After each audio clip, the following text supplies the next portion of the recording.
Miriam sat at her tiny kitchen table, her laptop perched between half-finished clay figurines and an untouched cup of coffee that had gone cold hours ago.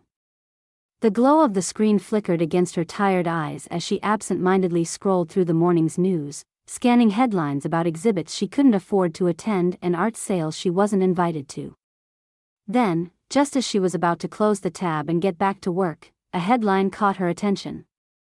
Whitmore and Rivers, a powerhouse union in art and architecture.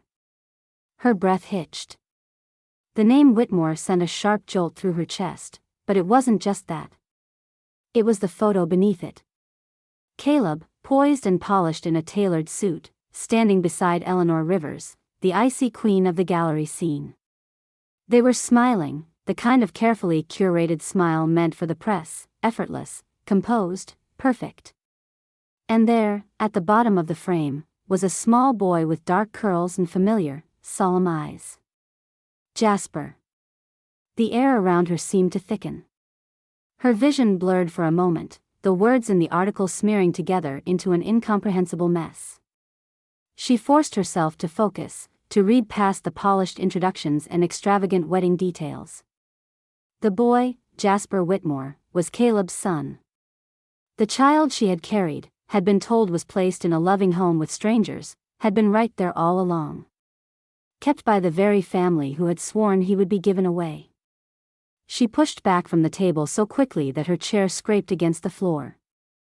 A painful pressure built in her chest, something too big to name, too jagged to contain. She stumbled toward the window, yanking it open, desperate for air, but even the cool breeze against her skin did nothing to slow the wild thrum of her pulse. It had been years. Years of aching. Years of picturing a faceless couple somewhere in the world raising her son. She had told herself he was happy, that he had a stable home with kind parents who had wanted him in a way she hadn't been allowed to. That had been the only way to survive it. But now, staring at the truth in front of her, that fragile belief crumbled. Jasper had been kept. He had been raised by Caleb's family, the same family that had torn him away from her. A bitter laugh bubbled up in her throat. She had spent so long convincing herself that she had done the right thing. That she had made the only choice she could. She had been barely 20, living in a rundown apartment with a sink that leaked and an art career that was barely more than a dream. She had been naive. Foolish. And completely powerless when Caleb's father, Warren Whitmore, had made it clear that she had no say in the matter. Adoption, they had called it. A fresh start, they had promised.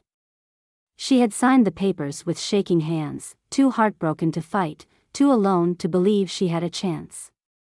And now, here he was. Her son. Not in some anonymous home across the country, but right in the middle of the world she had been pushed out of. Her fingers trembled as she reached for the laptop again, her mind racing. She zoomed in on the photo, her eyes tracing every detail of Jasper's face. His dark curls. His solemn gaze. The way his small hands gripped the fabric of Caleb's suit jacket.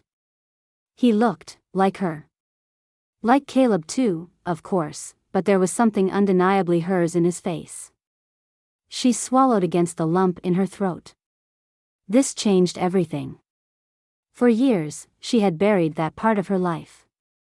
She had thrown herself into sculpting, into working late nights and early mornings, into distractions that never fully numbed the ache in her chest.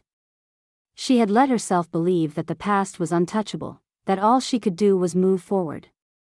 But now, knowing the truth, she felt something she hadn't in a long time. Rage. Not the quiet, resigned sadness she had lived with for years. Not the hollow grief that had settled in her bones when she had signed those papers. This was different. This was sharp. Jasper was still within reach. And for the first time in a long time, she was no longer willing to let him go. Miriam sat on the edge of her bed, her laptop still open beside her, the screen dimming from inactivity. The article was still there, frozen in time, the photograph of Caleb and Eleanor smiling at their engagement party while Jasper stood at his father's side. She pressed her palms against her temples, trying to steady her thoughts, but all she could hear was the echo of Warren Whitmore's voice from years ago, delivering his verdict as if it were law. She had been 20. Too young, too hopeful, too foolishly in love with Caleb Whitmore, the golden boy of the architecture world. They had met in the cramped back room of a downtown bookstore, of all places. She had been sculpting part-time in a shared studio above the shop, and he had come in looking for a book on historical design. He had noticed the streaks of clay on her hands, asked what she was working on, and by the end of that conversation, he had convinced her to let him see her sculptures. It had been easy between them from the start, the kind of effortless connection that made her feel as if she had known him forever. For months, they existed in a bubble of late-night conversations and stolen moments. She would run her fingers over the blueprints he carried everywhere, imagining the buildings he dreamed of creating, while he traced the edges of her clay figures, marveling at how she brought art to life with her hands. She hadn't cared that he came from a world of private jets and sprawling estates, and he hadn't cared that she lived in a walk-up apartment with pipes that clanked in the winter. It hadn't mattered. Until it did. The moment she told him she was pregnant, she saw the shift in his eyes. He had been stunned, pressing his hands to his face, exhaling slowly as if trying to calculate a solution. "We'll figure this out," he had said, but his voice lacked certainty. She had believed him, wanted to believe him, until Warren Whitmore arrived at her apartment 3 days later, stepping over the uneven floorboards like they personally offended him. He had taken a seat at her kitchen table without invitation, hands folded, expression unreadable. "You understand this can't happen," he had said, his voice smooth, calm, as if he were negotiating a business deal. Miriam had gripped the back of a chair to steady herself. "I'm not asking for anything," she had said. Warren tilted his head slightly. "That's good. Because there is nothing for you to ask for." Her stomach clenched, but she held his gaze. "I love him." "That's sweet," Warren said, as if she were a child who had just spoken about a crush. "But love doesn't build empires. It doesn't secure futures." She had opened her mouth to argue, but he had already continued. "This baby will be placed for adoption. It's the best thing for everyone." She had shaken her head, forcing herself to stay calm. Caleb doesn't want that." Warren had leaned back, studying her, and then he had delivered the words that shattered everything. "He's already agreed." She had gone numb. "I don't believe you." Warren had sighed, pulling out a neatly folded document. "You should. The arrangements have been made. Your part is simply to sign." Her hands had clenched into fists. "And if I refuse?" Warren had given a small, almost sympathetic smile, as if she were someone to be pitied. "You won't," he had said simply. "You have no money. No legal standing. No support system.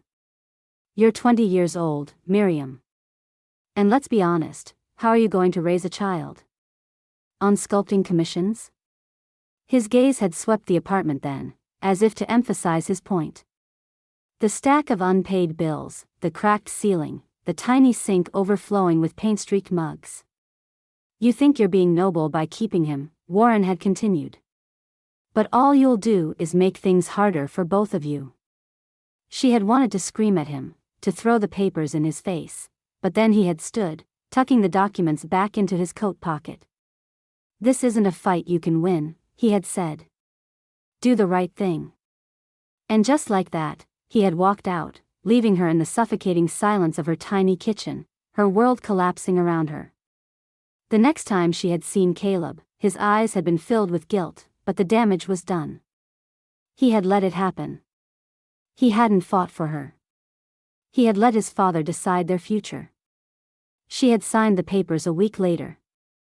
Now, years later, she felt that same crushing weight settle over her chest as she stared at the screen. But this time, there was something else beneath the grief. Anger. Jasper had never been placed for adoption. He had been kept, molded into the Whitmore legacy, raised in the wealth and privilege they had claimed she could never provide. Her hands curled into fists. This wasn't over. She turned away from the laptop and crossed the room, pacing back and forth, her mind racing. She had no idea how to undo what had been done, but she couldn't stand by and do nothing. She needed to see Jasper. Her pulse pounded as she grabbed her phone and searched for the Whitmore estate. Caleb's company website listed the firm's headquarters, but there were no public records of his home address. Of course not. The Whitmores were meticulous about privacy. She needed another way in. She stared at the article again, rereading Eleanor Rivers' name. The woman owned one of the most exclusive galleries in the city. If there was an event, an opportunity to get close, it would be there. That wasn't enough, though. She couldn't just show up at a party and hope to slip past security. She needed a legitimate reason to be near Jasper. The thought came suddenly, fully formed, and she inhaled sharply. Jasper was 7. At his age, he would be in school, likely with private tutors. The Whitmores wouldn't trust just anyone in their home, but if she positioned herself as a respected artist, as someone who could teach him, she could get close. Her heart pounded. It was insane. Risky. But she had no other choice. She was going to get her son back. Miriam stood in front of the bathroom mirror, scissors trembling in her grip. Strands of her dark curls framed her face, wild and unkempt, the same way they had been for years. She had always liked the way her hair fell in uneven waves, but that girl, the one who had spent nights sculpting in a cramped studio, the one who had cried herself to sleep after signing the adoption papers, couldn't exist anymore. She inhaled sharply and made the first cut. The strands fell into the sink, coiling like remnants of an old life. She kept going, her heart hammering with each sharp snip. By the time she was done, her reflection was someone new. The wild curls were gone, replaced by something sleeker, more deliberate. It wasn't just her hair. She dyed it a warm chestnut, just enough of a change to dull recognition. She abandoned the vintage sweaters she had clung to for years, opting for crisp blouses and tailored skirts. When she looked at herself now, she saw someone competent, someone who belonged in the world of privilege she was about to infiltrate. The name on her new resume read Lillian Carter. She had spent hours crafting the identity. Lillian had an impressive background in art education, a portfolio pulled from real-life instructors Miriam had admired. There were just enough details to make her believable but not enough to lead to questions she couldn't answer. Getting into the Whitmore estate was going to require more than a new look and a new name. The Whitmores didn't just hire people, they vetted them. Miriam had spent days researching every possible angle, finding the right contacts, figuring out how to slip through the cracks. She started with Eleanor's gallery. Posing as Lillian, she attended an exhibit, making casual conversation with the right people. When the name Whitmore inevitably came up, she listened carefully. She learned that Jasper had shown an early interest in art, but the family struggled to find someone suitable to nurture it. The tutors they had hired were too formal, too rigid, unwilling to let a child's creativity thrive. That was her opening. She slipped her resume into the hands of the right assistant, knowing it would travel through layers of approvals before it ever reached Caleb. The waiting was excruciating, each passing day filled with doubt and the lingering fear that someone would recognize her. But then, after a week of silence, she received the email. "Mr. Whitmore is interested in meeting you." Her hands shook as she read it. This was happening. When she arrived at the Whitmore estate, the enormity of it nearly took her breath away. The house, no, the mansion, was a masterwork of modern architecture. Expansive glass walls, sharp steel beams, and sprawling gardens that stretched beyond what she could see. Everything about it was cold, pristine, untouched by the messiness of real life. A house this grand shouldn't have felt empty, but something about it did. The housekeeper led her through the halls, her heels clicking against the marble floors. At the far end of the corridor, the doors to Caleb's office stood open. He was seated behind an enormous desk, skimming through paperwork, looking every bit the man she had once loved and lost. He barely glanced up. Lillian Carter? She nodded, careful to keep her posture steady. He motioned to the chair across from him, and she sat, willing herself to breathe. I've read through your experience, he said, flipping through her file. You have an impressive background. Miriam forced a polite smile. I believe art should be about expression, especially for children. They need space to create, to make mistakes. Something flickered in his expression. Jasper needs structure. She tilted her head. Creativity doesn't thrive in structure. It thrives in freedom. Caleb studied her, the weight of his gaze making her pulse quicken. Jasper is, he hesitated, as if choosing his words carefully. He's sensitive. He gets attached easily. I need someone who understands boundaries. The words twisted something in her gut. He wasn't talking about a student. He was talking about his son, the child he had raised without her, the child she had been forced to give up. I understand, she said, steadying her voice. But I think what Jasper needs is someone who listens. He considered her for a long moment. Then, without another word, he signed the contract. When she met Jasper for the first time, nothing could have prepared her for the way her heart nearly gave out. He was sitting on the floor of his playroom, sketching something with colored pencils. His curls were unruly, falling into his eyes, and his small hands gripped the paper with an intensity she recognized. He was focused, entirely lost in whatever world he was creating. She took a slow step forward. What are you drawing?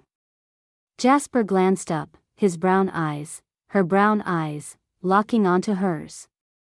An underwater city, he said matter-of-factly, holding up the page. But I don't think the buildings look right. She knelt beside him, keeping her hands clasped together to stop them from trembling. Can I see? He hesitated for only a second before pushing the drawing toward her. It was incredible. Rough around the edges, but filled with detail, with imagination. There was depth in the way he shaded the buildings, a sense of movement in the way the sea creatures swam between them. It's beautiful, she said, meaning every word. Jasper's lips curved into the faintest smile. She had spent years imagining what he might look like, how his voice might sound, but nothing compared to sitting beside him, watching him create, realizing that this was her son. The ache in her chest was unbearable. She forced herself to keep her voice light. You know, buildings underwater might need different structures to keep them from collapsing. Have you ever thought about that? Jasper's eyes brightened. Like what? Miriam grabbed a pencil, sketching a rough outline beside his. Like domes, or reinforced arches. If water pushes in from all sides, the shape needs to be strong. He watched her work, fascinated. You're really good at this, he said. She smiled. So are you. He didn't respond right away, just stared at her for a long moment. You're different from the other tutors, he finally said. Miriam's breath caught. Is that good? She asked. Jasper considered it, then nodded. Yeah. She exhaled, relief washing over her.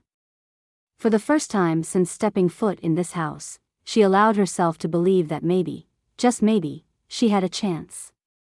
The Whitmore estate was a masterpiece of glass and steel, but it lacked something that no architect could build: warmth. The silence was suffocating, broken only by the occasional footsteps of house staff moving efficiently through the halls. It took Miriam less than a week to understand that Jasper was alone in a way no child should ever be. She had seen it on the first day, when he had shown her his drawings with a quiet, uncertain pride. Most children craved attention, but Jasper hesitated, as if expecting disinterest. It was in the way he set his own bedtime, brushing his teeth without reminders, shutting off his light without a goodnight kiss from anyone. It was in how he barely looked up when his father entered the room, as if the idea of Caleb sitting down to talk with him was so unlikely it wasn't worth the effort of hoping.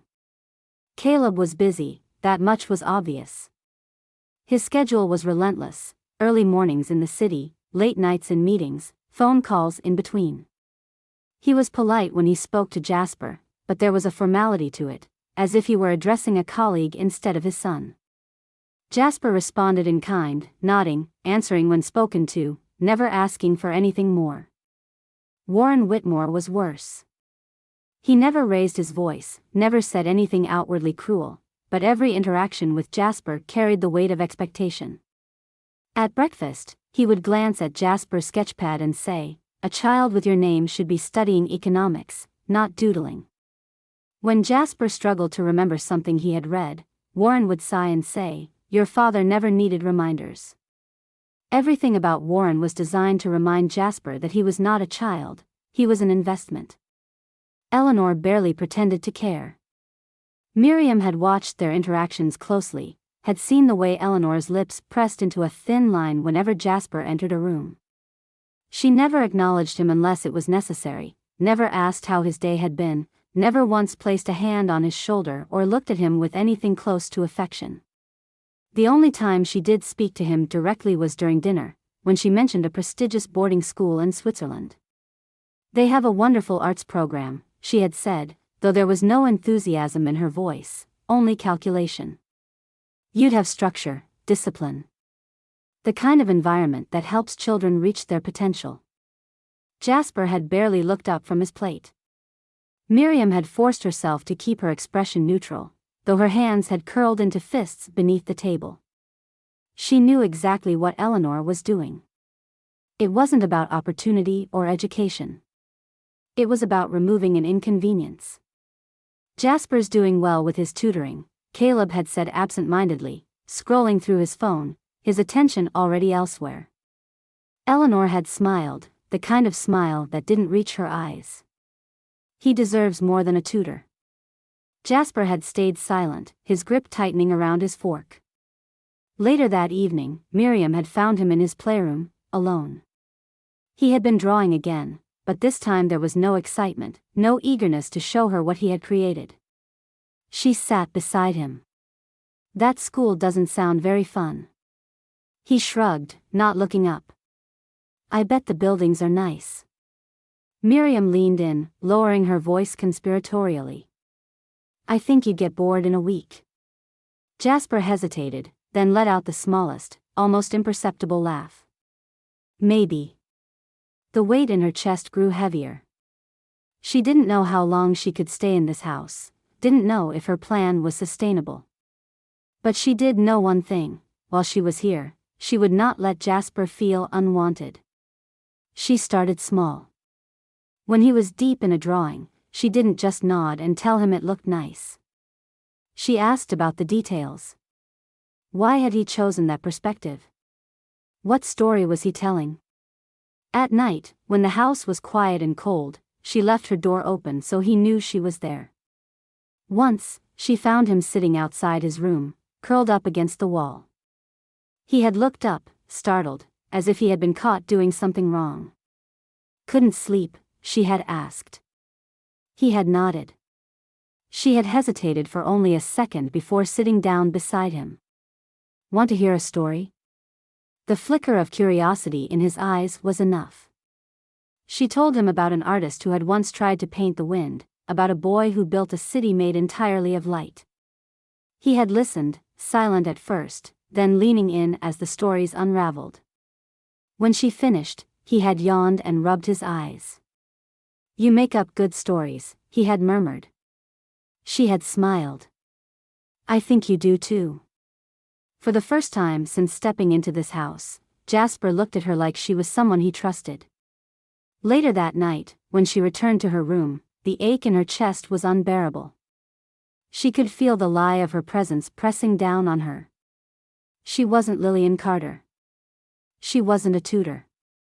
She was his mother, and he had no idea.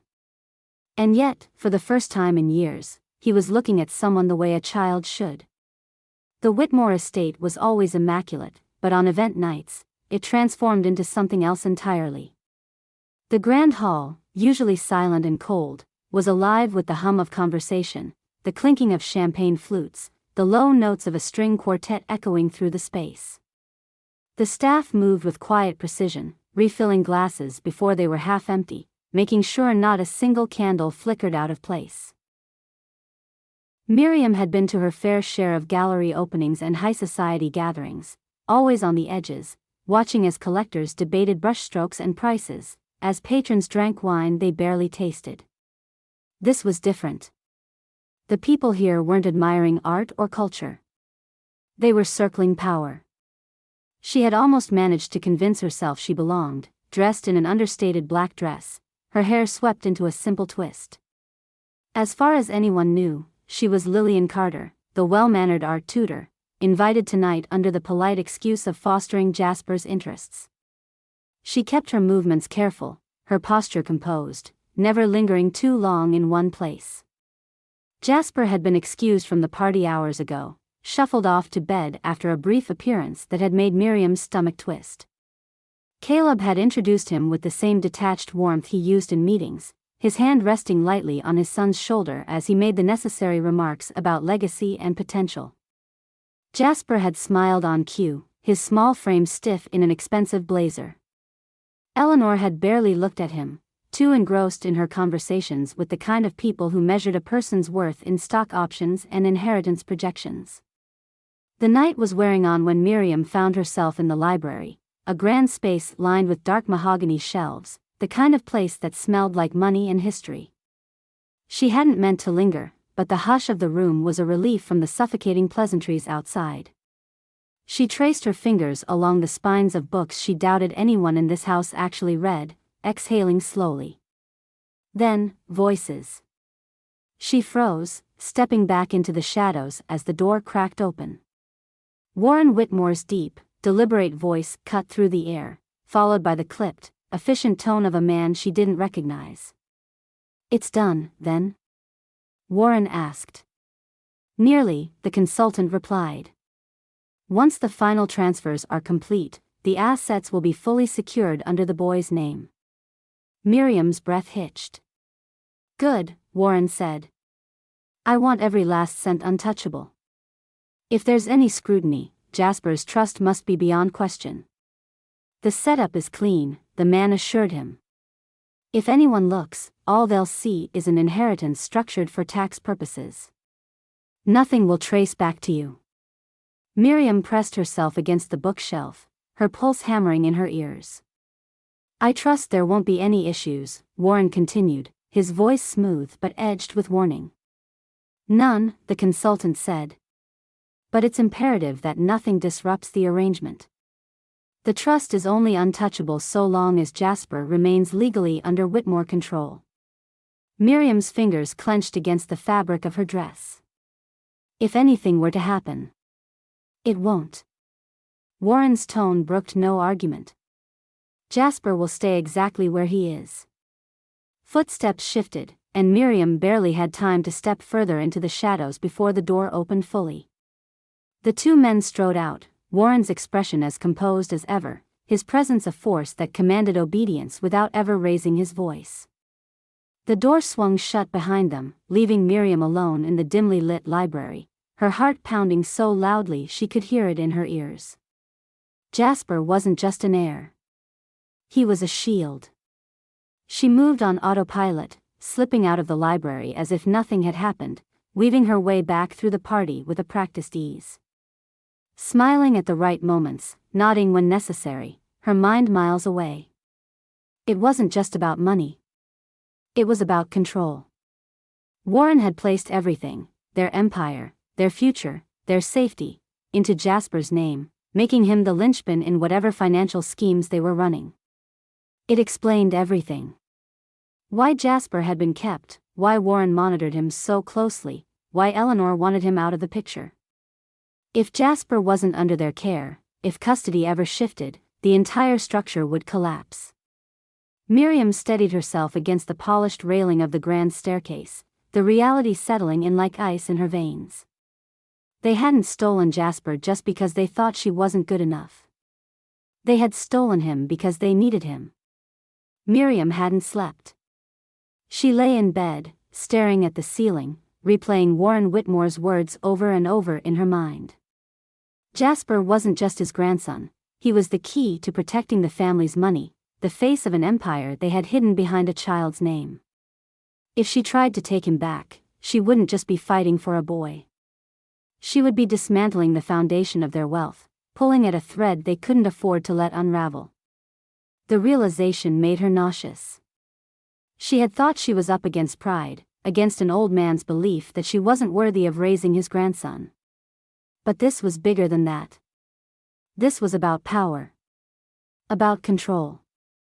Warren had made sure that Jasper was untouchable, not because he loved him, but because he needed him.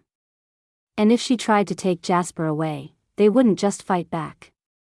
They would destroy her. She sat up, pushing the blanket off her legs, her body tense with a kind of restless energy she couldn't contain. There was no turning back now. If she wanted to keep Jasper safe, she needed to know exactly what she was up against. And there was only one person who could help her. She reached for her phone and scrolled through her contacts until she found the name she hadn't dialed in years. Dexter. The last time she had spoken to him, he had been sitting in a coffee shop across from her, hacking into a corrupt landlord's records as casually as if he were ordering a latte. He had always been that way, unbothered, impossibly smart, someone who saw the world as a puzzle waiting to be solved. She had never needed his particular set of skills before. Now, he was the only person she could trust. The line rang twice before he picked up. "Miriam," he said, his voice tinged with amusement. "Wow. I thought you might have disappeared into an artist commune by now. I need your help." A pause. "I'm listening." She exhaled slowly, choosing her words carefully. "I need to look into a trust fund. A complicated one." There was no hesitation on his end. "Yours?" "No." "Whose?" She hesitated. "My son's." The silence that followed was brief but heavy. "I didn't know you had a son," he said finally, his tone unreadable. "I didn't," she admitted.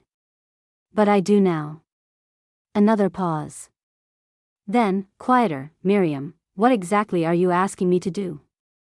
She swallowed hard. "I need to know how the Whitmore family is using his name. What's buried under it?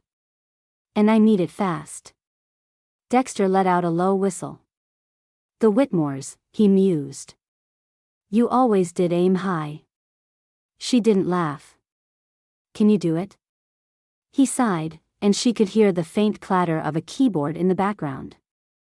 "It won't be easy," he said. "They're not amateurs. They'll have layers of security, offshore accounts, shell corporations." "I know," she said. "But if anyone can find a way in, it's you." There was a beat of silence. Then, "I'll look into it." "But Miriam, this kind of thing? It's dangerous." She closed her eyes. "I know." They hung up, and she sat there for a moment, gripping the phone in her lap. The reality of what she had set in motion pressed down on her. There was no stopping now. She turned her attention to the second part of her plan. The DNA test. It had been a risk, taking the job at the estate.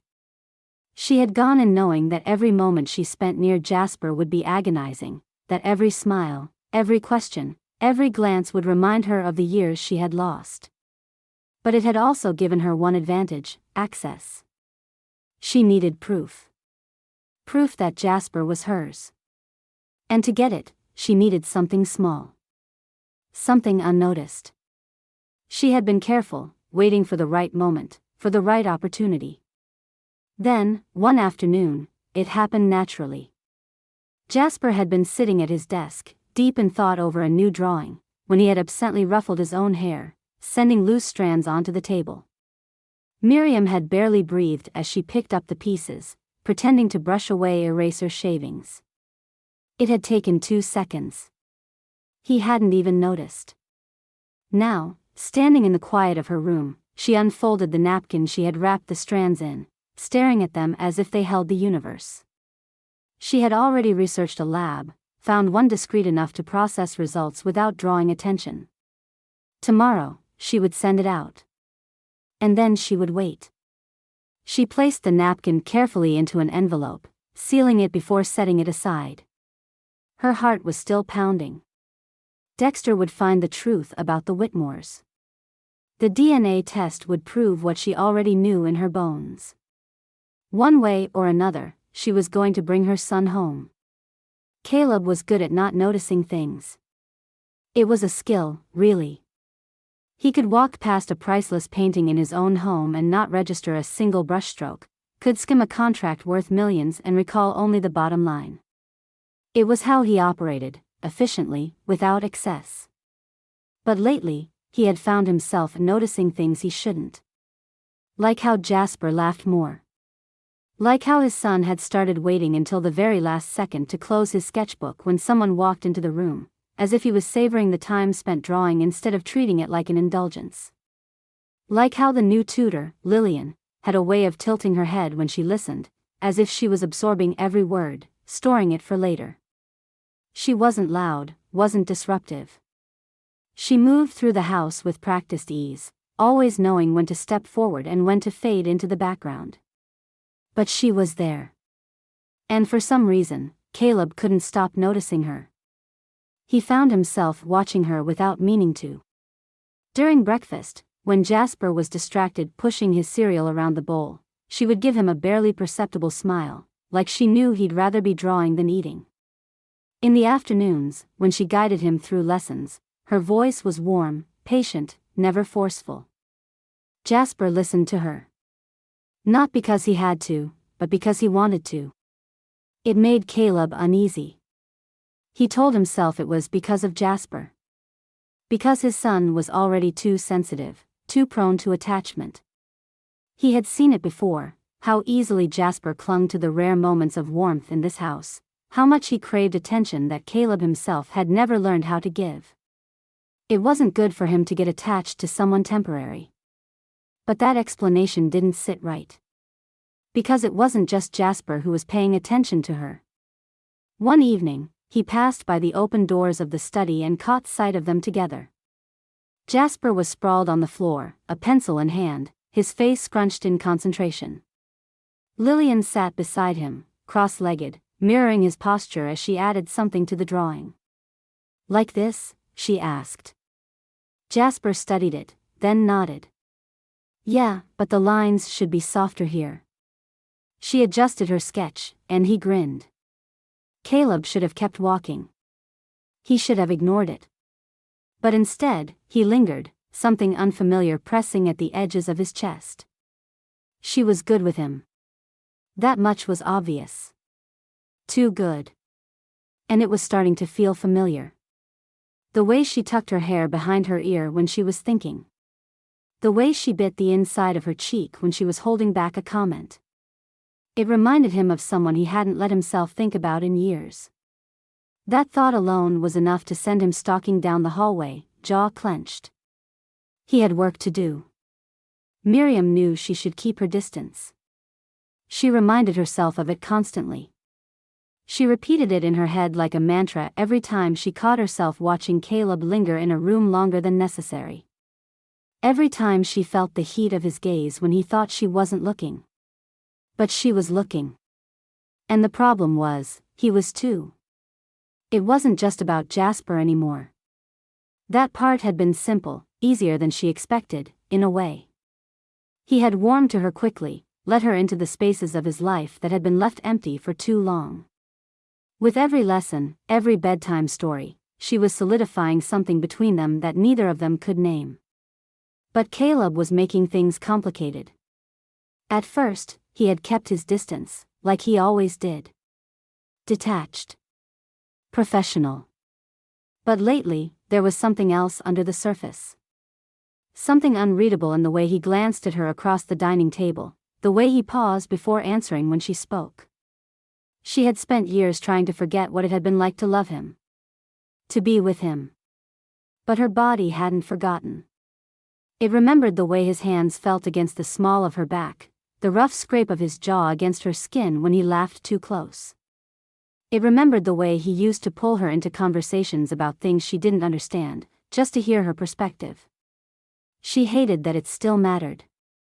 She had spent so long preparing for this moment, planning, calculating, ready to fight. But she hadn't accounted for this. For how much harder it would be to lie to him than she expected. She was standing outside in the garden, letting the cool air clear her thoughts, when she heard footsteps behind her. "I don't know what game you think you're playing." Miriam turned, already expecting the voice. Eleanor stood a few feet away, arms crossed, her expression as cold as the night air. Miriam forced herself to stay neutral. "I'm not playing anything." Eleanor took a slow step forward. "Jasper likes you," she said, voice almost casual. "That's a problem." Miriam tilted her head. "I thought you'd be happy. You were the one who wanted him to have a tutor. I wanted someone who would keep their place." Eleanor's eyes darkened. "You're forgetting yours." Miriam let out a soft, amused breath. "I teach your stepson art. I hardly think that's a crime." Eleanor took another step forward, lowering her voice. "You're making him soft." Miriam held her ground. "He's a child." Eleanor smiled, but it wasn't warm. "Not in this family." Miriam felt something coil tightly in her stomach. "I've seen this happen before," Eleanor continued, her voice almost sympathetic. "Jasper gets attached. But people like you? You don't last." Miriam didn't flinch. "I suggest you start looking for another job," Eleanor said smoothly. "Before you get too comfortable." Miriam met her gaze, steady and unwavering. "I appreciate the concern," she said, her voice light. "But I don't take career advice from people who see children as inconveniences." Eleanor's smile dropped. Miriam didn't wait for a response. She turned and walked away, heart pounding. She didn't need Eleanor to warn her. She already knew she was getting in too deep. Miriam had barely slept in days. Every moment outside of tutoring Jasper had been spent waiting for Dexter's call, her stomach twisting in knots every time her phone buzzed. She had known the Whitmores were using Jasper as a shield for their fortune, but knowing it and proving it were two very different things. She needed evidence, something undeniable. And then, finally, Dexter delivered.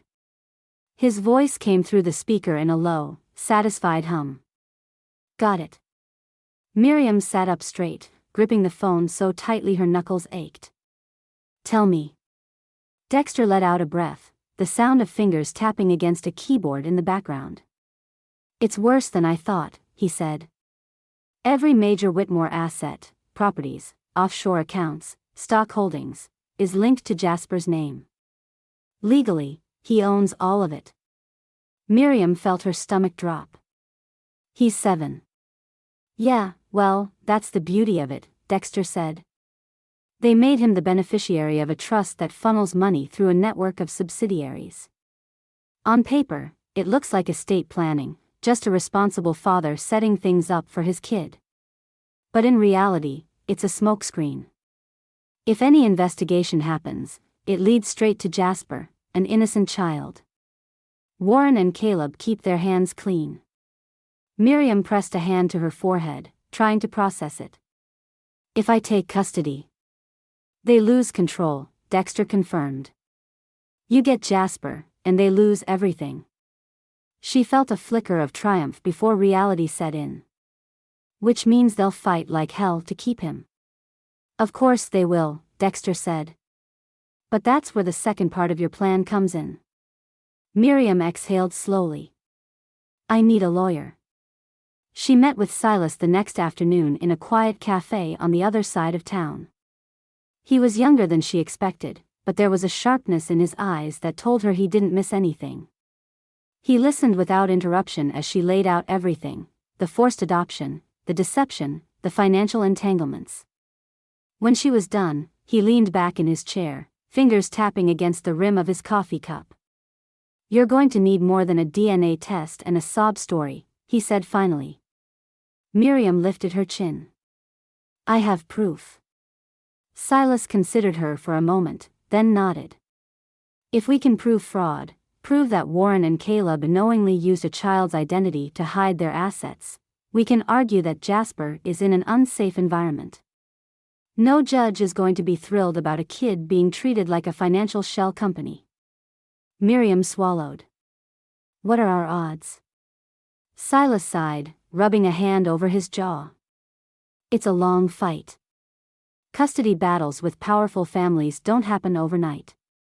They'll bury us in legal motions, delays, counterclaims. You need something that forces their hand.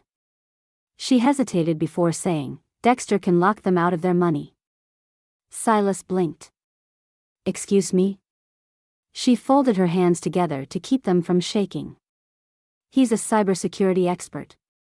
If we time it right, he can cut their access to the trust and freeze every account tied to Jasper's name. No money, no power. Silas stared at her, then let out a low laugh. You don't think small, do you? I don't have time to, she said simply. He studied her, then nodded. All right, he said. Let's do it. The timing had to be perfect. The Whitmores would be most vulnerable when they were distracted, and there was no greater distraction than a wedding. Caleb and Eleanor's upcoming ceremony had been making headlines for weeks, an opulent event set to take place at a historic estate, an exclusive guest list packed with billionaires and politicians. The press would be swarming, security would be focused outward, and Warren would be too busy playing patriarch to notice what was happening behind the scenes. That was when they would strike. Silas would file the custody case the morning of the wedding, ensuring that Caleb would be served with legal papers while standing at the altar. At the same time, Dexter would execute the cyber attack, freezing every account linked to Jasper's trust, leaving Warren and Caleb financially paralyzed. Miriam sat in her car that night, gripping the steering wheel, staring at the distant glow of the Whitmore estate. This was it. She was going to take them down. Miriam moved carefully, deliberately. Every moment in the Whitmore estate felt like walking on the edge of a blade, one wrong step away from exposure. She couldn't afford to make mistakes. Not now. She had started gathering everything Silas would need for the custody case, but it wasn't easy. The Whitmores didn't leave paper trails lying around. Their legal and financial affairs were locked up tighter than a museum vault. But she listened. She paid attention. The staff, the assistants, the passing comments in hallways, every detail mattered. At night, when the house was quiet, she sat in her room, sifting through every scrap of information, compiling timelines, memorizing patterns. Caleb's schedule, Warren's meetings, the security system. Anything that could be useful. She kept her notes tucked into an art book on her shelf, hidden between pages of old sketches. The hardest part wasn't the planning. It was pretending. Pretending that she wasn't unraveling their empire behind closed doors. Pretending that every moment with Jasper didn't make her ache. Pretending that Caleb's lingering glances didn't make her chest tighten in ways she wished they wouldn't. Jasper had started looking for her more. He sought her out after lessons, followed her into the kitchen when she made tea, brought his drawings to her room just to show her the latest edition. She should have been stronger, should have kept her guard up, but how could she? He was her son. And she had missed too much already. One night, she found him outside her door, half asleep, his blanket dragged behind him. She knelt in front of him, brushing his curls from his forehead. Jasper? His eyes fluttered open, dazed with sleep. I had a bad dream, he mumbled. She swallowed, steadying her voice. Do you want to talk about it? He hesitated, then shook his head. I just didn't want to be alone. Her heart splintered. She reached for his hand. Come here. He curled into her without hesitation, pressing his face against her shoulder. Mommy, he murmured against her skin, his voice barely above a whisper. Her entire body went still. She felt the word like a knife and a bomb all at once, like something too fragile to hold but too precious to let go. Jasper's breathing evened out, his small fingers curled into the fabric of her sweater. She stayed there, unmoving, willing herself not to cry. She wasn't sure how long she sat like that, but eventually, she carried him back to his bed, tucked the blanket around him, and ran a gentle hand over his curls. She left his door open just a little. Just enough so he wouldn't wake up to darkness. Caleb noticed the shift, though he couldn't explain why. Jasper was lighter somehow. More at ease. It wasn't anything obvious, he was still quiet, still careful with his emotions, but something about him had changed. He had always been independent, too much so for a child his age. But lately, Caleb caught him laughing more. Seeking out company instead of disappearing into his room. And it wasn't just Jasper. Lillian was different, too. She had been professional when she first arrived, polite but distant. But lately, he caught glimpses of something else. Moments when she let her guard slip. When she smiled without thinking. When she looked at Jasper like he was more than just a student. And, if he was being honest with himself, when she looked at him, too. It was subtle. A flicker of something in her eyes when their hands accidentally brushed. The way she held his gaze a second too long when he caught her watching him. It wasn't forced, wasn't calculated like Eleanor's affection always was. It was real. And that scared him more than he wanted to admit. The wedding was perfect. The kind of perfect that only came with obscene wealth, meticulous planning, and an unwavering dedication to appearances. The estate was transformed into something out of a magazine spread, white roses cascading down marble staircases, crystal chandeliers reflecting the warm afternoon light, an orchestra tucked away in a corner playing something elegant but forgettable. Guests sipped champagne in designer gowns, murmuring about how stunning Eleanor looked and how, despite everything, Caleb Whitmore had finally settled down. None of them knew what was about to happen. Miriam had spent the morning rehearsing every move in her head, every step of the plan unfolding like clockwork. She was still playing her part, standing among the staff, nodding politely when spoken to, blending into the perfectly choreographed event. She knew where Caleb was, upstairs, getting ready. She knew where Warren was, holding court in the lounge, accepting handshakes and quiet congratulations, as if this was his victory as much as Caleb's. And she knew where Jasper was, alone in his room. Her stomach clenched, but she forced herself to stay composed. It wouldn't be like that for much longer. Across the city, Dexter was sitting in a dingy apartment with a laptop balanced on his knee, coffee going cold on the table beside him. His fingers flew over the keyboard, checking and double-checking the systems he had spent weeks preparing to dismantle. He was good. But the Whitmores were good, too.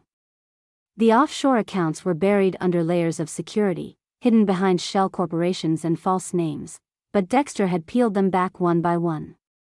It had taken weeks, but he had mapped the entire structure, traced every fraudulent transfer, followed every hidden loophole until there was nowhere left to hide. Now all he had to do was press enter. He cracked his knuckles, took a sip of coffee, and did exactly that. Across the world, in the sterile, fluorescent-lit offices of banks and investment firms, things started to go wrong. Account balances flickered, security teams scrambled, and a string of urgent phone calls were placed, first to assistants, then to lawyers, then, finally, to Warren Whitmore himself. He didn't notice at first. He was too busy shaking hands, accepting praise, making his usual speeches about legacy and family. But then his phone vibrated in his pocket, and the first thread of irritation crossed his face. Miriam saw it. She had been watching him, waiting for it, and the moment she saw Warren's jaw tighten, just a little, she knew. It was happening. She felt her phone buzz in her pocket. Dexter, it's done. Meanwhile, Silas was walking up the courthouse steps. He moved quickly, not hesitating as he handed over the neatly prepared documents, the ones detailing fraud, deception, and legal proof of Jasper's real mother. The clerk took them with a bored expression, stamping them with a heavy thud. It was official. At that exact moment, a wedding planner was smoothing out Eleanor's veil, assuring her that she looked exquisite. Caleb was adjusting his cufflinks, his expression unreadable. Guests were being ushered into their seats, the orchestra shifting to a softer, more anticipatory melody. And then the doors opened, and everything changed. The ceremony had been timed to perfection. Guests were seated, murmuring about how tasteful everything was, how the florals were understated but elegant, how the champagne was just the right level of chilled, how Caleb Whitmore and Eleanor Rivers were, at last, making their empire official. Eleanor stood at the end of the aisle, poised, glowing, the picture of composure in a dress that had been hand-sewn in Paris, each bead meticulously placed. Caleb was waiting for her at the altar, standing straight, hands loosely clasped in front of him. He looked exactly as he was supposed to, calm, collected, the perfect groom.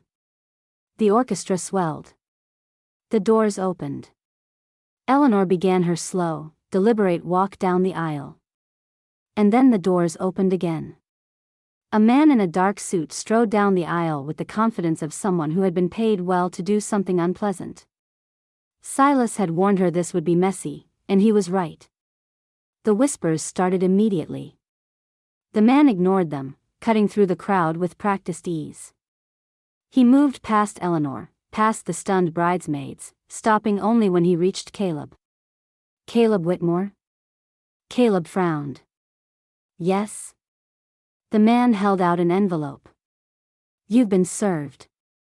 There was a long, suspended silence, a collective inhale from the crowd.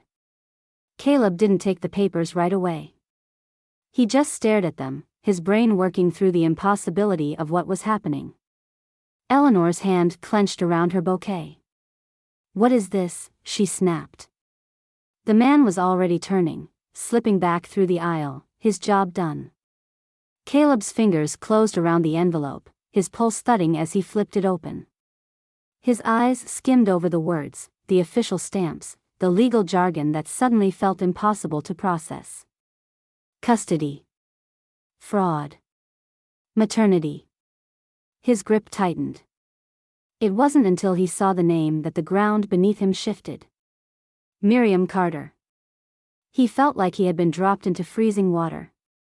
Eleanor stepped forward, lowering her voice through gritted teeth. "What does it say?" Caleb didn't answer. He couldn't.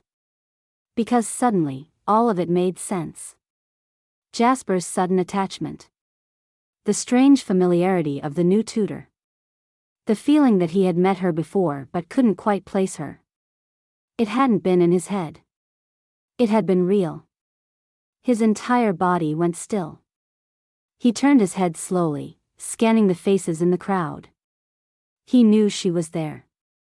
She wouldn't miss this. And then he saw her. Miriam. Standing at the edge of the garden, watching everything unfold. His chest tightened, something raw and sharp clawing its way to the surface. She met his gaze, and in that moment, he knew. She had never really left.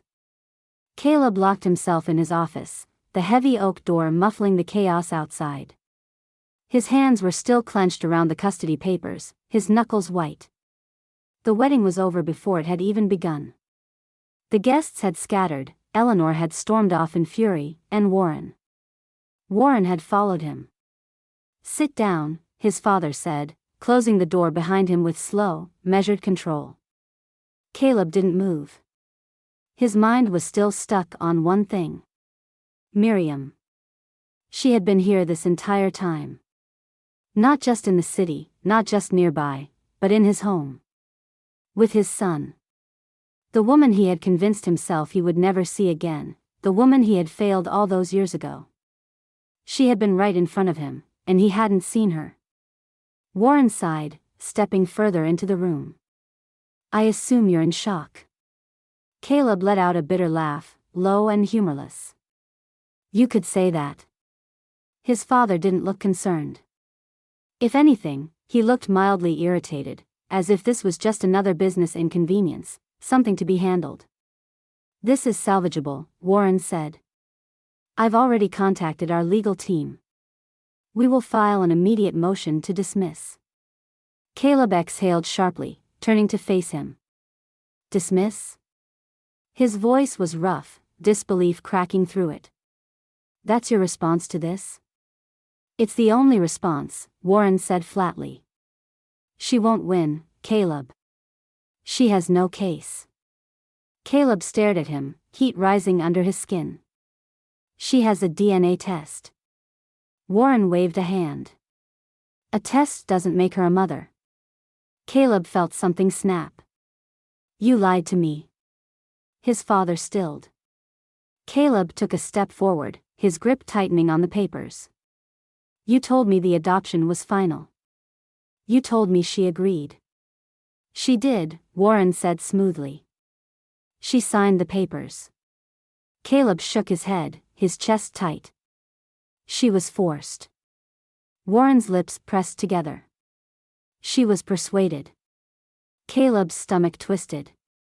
He had spent years telling himself he had done the right thing, that Miriam had made her choice and moved on. He had buried the guilt, let it settle under layers of work and responsibility, let it fade into something dull and distant. But now, that guilt was sharp again, cutting through him with brutal clarity. He turned away, bracing his hands against his desk, his head spinning. Jasper is her son. Warren's voice was steady, calculated. Jasper is a Whitmore. Caleb squeezed his eyes shut. He could have been both.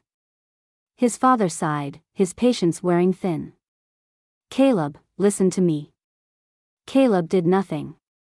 You need to fight this, Warren said. If she wins, we lose everything. Caleb's jaw tightened. She doesn't care about the money, he muttered. Warren let out a sharp, humorless laugh. Don't be naive. Caleb turned, eyes dark. She wants her son. She wants to take your son, Warren corrected. And if you let her, you'll regret it for the rest of your life. Caleb swallowed hard, his chest aching with something he couldn't name. Warren straightened, smoothing his cufflinks. I've spent years protecting this family. I won't let you destroy it over a woman who walked away. Caleb looked at him, his pulse hammering. I don't think she ever did. The courtroom was colder than Miriam expected. Not physically, if anything, the air was thick with the kind of warmth that came from too many bodies in a confined space, but cold in the way that institutions of power always were. Indifferent. Unyielding. Jasper wasn't there. He didn't need to be. Silas had insisted on that from the start, arguing that the last thing they needed was for a 7-year-old to be dragged into legal warfare. But Miriam felt the absence of him like a missing limb. He was the reason she was here. The reason she had spent sleepless nights gathering evidence, the reason she had risked everything. She sat with her hands folded in her lap, posture rigid, willing herself to stay composed. Across the room, Caleb sat beside Warren, his expression unreadable. He hadn't looked at her once. The judge cleared his throat, flipping through the file in front of him. I've reviewed the evidence submitted in this case, including the results of the DNA test confirming Ms. Carter as the biological mother of Jasper Whitmore. There was a pause, the weight of those words settling over the room. Additionally, the judge continued, adjusting his glasses, the court has been presented with documentation suggesting financial misconduct involving the Whitmore estate and the minor child's trust. Warren didn't flinch, but his grip on the edge of the table tightened. Silas leaned in, his voice steady. Your Honor, we are prepared to call expert witnesses to testify regarding the nature of these financial activities and their implications. However, given the sensitivity of the matter, we would be open to a private mediation should the Whitmore family prefer.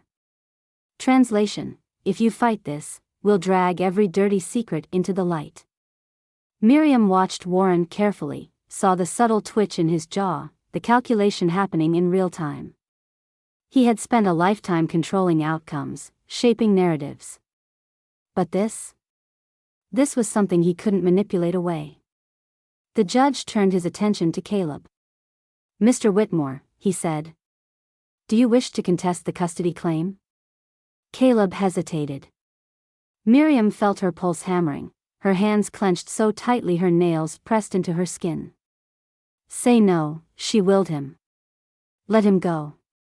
Warren shifted beside him, barely moving, but the pressure was there. Caleb's shoulders tensed, his expression tightening. And then, something shifted. He exhaled, the smallest breath, before speaking. No. Warren's head snapped toward him. Caleb's voice was even, firm. We won't contest. The room was silent. The judge nodded. Then custody is awarded to Ms. Carter, effective immediately. Miriam barely heard anything after that. She had won. Jasper was coming home. Caleb stood on the courthouse steps, his hands shoved into the pockets of his suit, watching as Miriam buckled Jasper into the back seat of a waiting car. The world around him felt muffled, like the air had been pulled too tight, pressing against his ribs, making it impossible to breathe the way he was supposed to.